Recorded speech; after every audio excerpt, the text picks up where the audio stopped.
ایډیټ مه کوه او پیسې وګټه. یعنې مطلب داسې که تاسې یوټیوب شروع کړئ او په شروع کې تاسې مطلب ویډیوګانې جوړوئ او یوټیوب ته اپلوډ کوئ، چیرې تاسې روزمره له هرې ویډیو سره ایډیټ وکړئ او دغه ایډیټ تقریبا د لانګ ویډیوګانو ایډیټ خو له نیم ساعت نه کم وخت نه نیسي.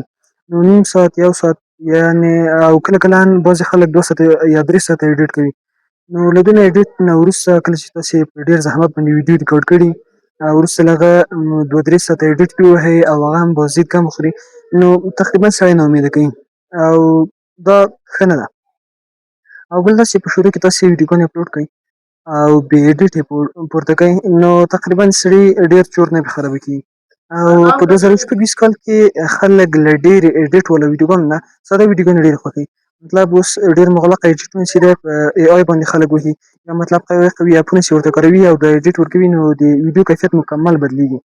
نو مطلب دا اوس ګوګل چې ده او ډېرې به ښایي بیروبار ډېر درته شاوخوا او د بیروبار په قصه کې مې ویډیوګانې لږ غبیجه خبره ډېر فکر مې نه بخروي. نو خبره مې دا کوله چې بې ایډیټه او خام ویډیوګانې څوک اپلوډ کوي، دا ودرېږه خرابه شوه چې خبرې دلته وایه چې زه له ډېر پاس جنرال ته راکت شوم، له ډېر پاسه راکت شوم، چې دلته لږ ولې بیروبار به لږ کم وي، غالمغال به کم وي چې دلته زه ویډیو جوړه کړم. خو متاسفانه دا زمونږ خوندور سپین ږیري چې دي بیا دا څنګ کې ودرېږي، بیا دلته څنګ کې بغارې درته وهي، والله که خدای ته ودرېږه نه دلته کامره چلوم، دلته مایک ایښی دی، دا خو ریشخند ته نه کېږي. مایق صاحب هم خاندي. خیر خیر مطلب مې دا و چې دا خام ویډیوګانې چې اوس اپلوډ کېږي یا له آی سره فرق لري، د آی ایډیټونه کم پکې استعمال شوي او دا ویډیوګانې چې د ګوګل هم ډېر خوښوي، یوټیوب هم ډېر خوښوي او دې ویډیوګانو ته ډېر ارزښت ورکوي چې مثلا هیومنټي اوسېږي یا خام ویډیوګانې که نه، دې ته ګوګل هم ډېر ارزښت ورکوي، یوټیوب هم ډېر ارزښت ورکوي او خلک یې هم ډېر خوښوي په دې وخت کې. یعنې خلک دا سادګي د اوس ډېره خوښوي نسبتا ای آی ویډیوګانو ته یا ډېر مغلق ایډیټ چې ورکول شوی. نو دوه ښېګڼې سوې، یو دا چې خلک ډېر ارزښت ورکوي، درې ښېګڼې البته. یو سره خلک ډېر ارزښت ورکوي، دا تاسې ویډیوګانې چې خامې اوسي او ساده ویډیوګانې اوسي هم خلک ډېر خوښوي. هم چې دا ګوګل ډېر ارزښت ورکوي، یعنې په هغه باندې ډېرې پیسې ورکوي نسبتا ای آی ویډیوګانو ته او ډېر ایډیټ والا ویډیوګانو ته. او درېیم دا چې تاسې ډېر نه خرڅه کوي. په شروع کې بیا بیخي ډېره ښه ده، ځکه چې د شروع کې دا ډېره سختي تېرول دا د سړي مغزه داسې کوي چې بم سړي مغزه چوي. اول اکاونټ چې ما جوړ کړ، اول چینل چې ما جوړ کړ د یوټیوب د کیوټي ګیمینګ په نوم و، نو د هغه لپاره ما چې ویډیوګانې جوړولې ساعتو وپېژنګوم، ویډیو ته به مې ایډیټ ورکوه، مثلا هغه ګیم پلې به مې چې کوله، یا اوله ګیم پلې به سم رانغله، بله ګیم پلې به مې جوړه کړه، بله ګیم پلې به مې جوړه کړه، بالاخره داسې ګیم پلې به ما جوړوله چې په هغې کې جالبه صحنې راغلې اوسي که نه، ګیم ډېر وخت نیوه. او وروسته له هغه نه بعد چې ما په هغه ویډیو باندې ډېر ایډیټ کوه، یعنې هغه ویډیو باندې به بیخي ډېر زحمت راغی. نو کله چې به دا ویډیو مې اپلوډ کړله، ویو به یې وه 20 ویو 20 ویو 40 ویو تر 100 ویو مې ډېر ویو نه اخیستل. نو اعصاب به یې راخرابه کړل، بیخي دا چورت مې خرابې کېده. نو وروسته له هغه مې تصمیم ونیو چې د ویډیوګانو سره خام یې اپلوډ کړم، یعنې مطلب ډېر مغلق ایډیټ ورنه کړم، داسې جالبې صحنې ولري، ویډیو مثلا مهمه اوسي، خو دا ایډیټ به مې ډېر مغلق نه ورکوه. دا ویډیوګانې چې اپلوډ کولې، که روزمره مې یوه لانګ ویډیو اپلوډ کوله، نو په ما یې ډېر فشار نه راوسته او په کیسه کې مې نه کېدلم، ویډیو مې اپلوډ کوله او دا ویډیوګانو جواب ورکړه. دغه ویډیوګانې چې ما اپلوډ کړلې دوی جواب ورکړ، ډېر ویو یې مو اخیستل او ډېر یې خسته کول هم نه. نو دې ویډیوګانو ته مې دوام ورکړ چې بالاخره یوه ویډیو وایرل شوه، 52,000 ویو یې وخوړه او په همغه ویډیو نه 300 سبسکرایبر راغله او دغه ویډیو د دې باعث وه چې ما چینل سره مونټایزیشن ته ډېر نږدې شي. او وروسته له هغه فقط د ما سبسکرایب راول، فقط واچ ټایم ته مې ضرورت وه.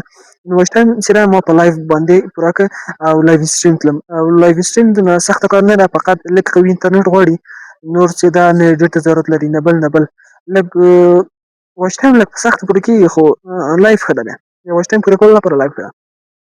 یعنې مطلب مې دا و چې له مغلقه ایډیټ نه ساده ایډیټ ما سره ډېر کومک وکړ او ومې کولی شول چې هغه یوټیوب چینل کامیابه کړم.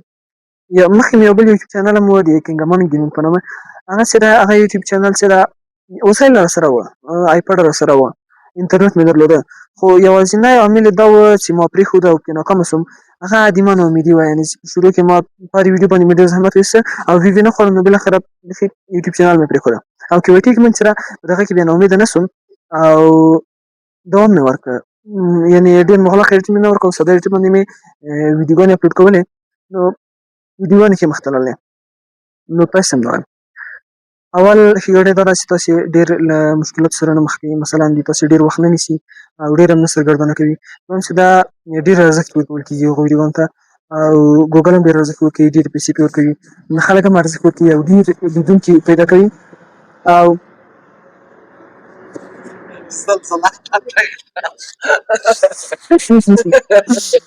ښه اوس د لنجر په دې پارک کې چې کوي او هغه هم په پیاده رو کې خوشې کړی وه. ښه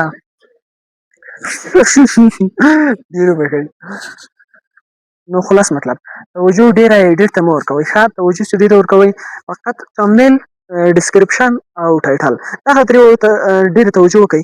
نور د ویډیو چې ده فقط منظم یې ریکارډ کړئ او ساده یې اپلوډ کړئ، یعنې هغې ته ضرورت نشته ډېر مغلق ایډیټ ته ضرورت نشته. مثلا هغه بعضې د یوټیوبران چې دي که نه هرې خبرې سره یو افیکټ وي، هرې خبرې سره یو آیکن مخې ته راسي او ډېر مغلق ایډیټ وي که نه موږ وایو چې دا ډېر ښه خوندور ایډیټ یې ورکړی ده د همدې په خاطر یې د ویډیوګانې ویل کېږي، خو نه شروع کې تاسې ډېر مغلق ایډیټ ته ضرورت نه لرئ، فقط ساده ویډیوګانې ریکارډ کړئ او کوشش وکړئ چې په خپلو ویډیوګانو کې استمرار ولرئ او دا چې ویډیوګانې ساده ایډیټ کوئ دا یې تاسې استمرار سره لږ هغه چې خبرې استمرار ته یې تاسې لږ قوت ورکوي، یعنې تاسې ډېر نه خسته کوي. نو چې تاسې ډېر خسته نه شئ کولی شئ چې په هفته کې تقسیم القد باندې ویډیوګانې اپلوډ کړئ او دا تقسیم القد باندې ویډیوګانې اپلوډ کول دا د یوټیوب مخ ته وړلو هغه مهم بخش ده. نو خلاص ټوله ویډیو به په دوه خبرو کې سره راټوله کړو. د ویډیوګانو ایډیټ ته ډېره توجه مه کوئ، د ویډیوګانو استمرار ته توجه وکړئ، د ویډیوګانو کیفیت ته چې توجه وکړئ او ناهیلي کېږئ مه او په دې هیله چې دا ویډیو خوښه شوي اوسي او بل خسته شوي نه اوسئ، بل له ما نه مې یو څیز زده کړي اوسي، زه به له تاسو نه یو څیز زده کوم، تاسې به له ما نه یو څیز زده کوئ، همداسې په ګډه پیشرفت وکړو. نو ویډیو سره لایک کړئ، د تاسې کومنټ ماته ډېر ډېر ډېر ډېر ډېره انرژي راکوي نو او ډېر ارزښتمند هم ده.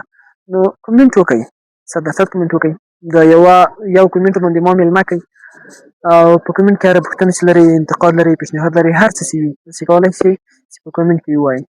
ډېره مننه چې ویډیو مې تر دغه ځایه پورې وکتله، پغمان ته راغلی یم، شوق و مجره به هم در وښیم.